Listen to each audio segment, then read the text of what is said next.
আসন্ন সরস্বতী পূজাকে সামনে রেখে ব্যস্ত সময় পার করছেন বাগেরহাটের ফকিরহাটের প্রতিমা শিল্পীরা।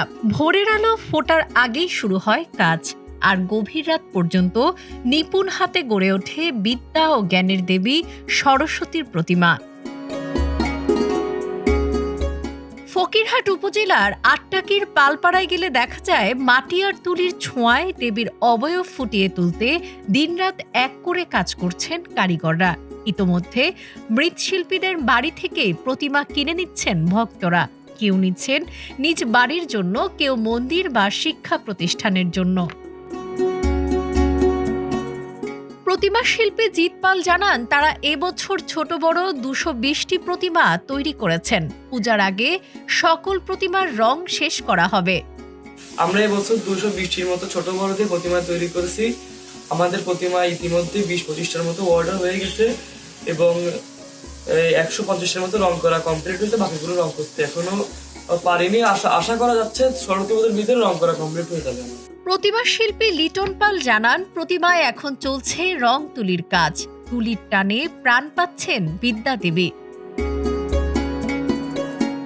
প্রতিমা শিল্পী অর্চনা পাল সহ কয়েকজন জানান, অন্যবারের তুলনায় এবছর প্রতিমা তৈরি কম করেছেন। যেগুলো তৈরি করা হয়েছে তার অধিকাংশই অগ্রিম অর্ডার রয়েছে। সংসারের কাজের সাথে সাথে এই প্রতিমার কাজ আমাদের করতে হয়, না করলে সবাই ফাইডে ওঠে না, এই জন্য আমাদের সহযোগিতা করতে হয়। এটা খুব কম, মানে স্বাভাবিক যা করার মানুষ নেই, একা করে তো পারি ওঠে না, সেইভাবে আর কি যতদূর পারিছে। আমরা যে প্রতিমার যে মূল্য, সে মূল্য আমরা পাই না, তার থেকে খরচে বেশি পড়ে যায়। এই জন্য আমি কাজ একটু কম করছি। আর হচ্ছে রং আমার প্রায় কমপ্লিট, আর যে কয়েকটা করছি অর্ধেক সেল হয়ে গেছে আমার। এদিকে কয়েকজন মৃৎশিল্পীরা জানান, দ্রব্যমূল্যের ঊর্ধ্বগতিতে প্রতিমা তৈরির পারিশ্রমিক না বাড়ায় চরম সংকটে আছেন তারা। কঠোর পরিশ্রমের পরও সংসার চালানো কঠিন হওয়ায় অনেকেই বাধ্য হয়ে এই পেশা ছেড়ে দিয়েছেন।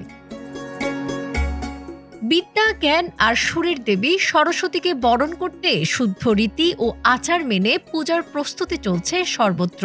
মন্দির, বাড়ি আর শিক্ষা প্রতিষ্ঠান জুড়ে চলছে শেষ মুহূর্তের আয়োজন।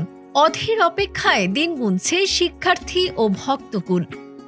আবুল আহসান টিটুর পাঠানো তথ্যচিত্রে ডেস্ক রিপোর্ট, আজকের পত্রিকা।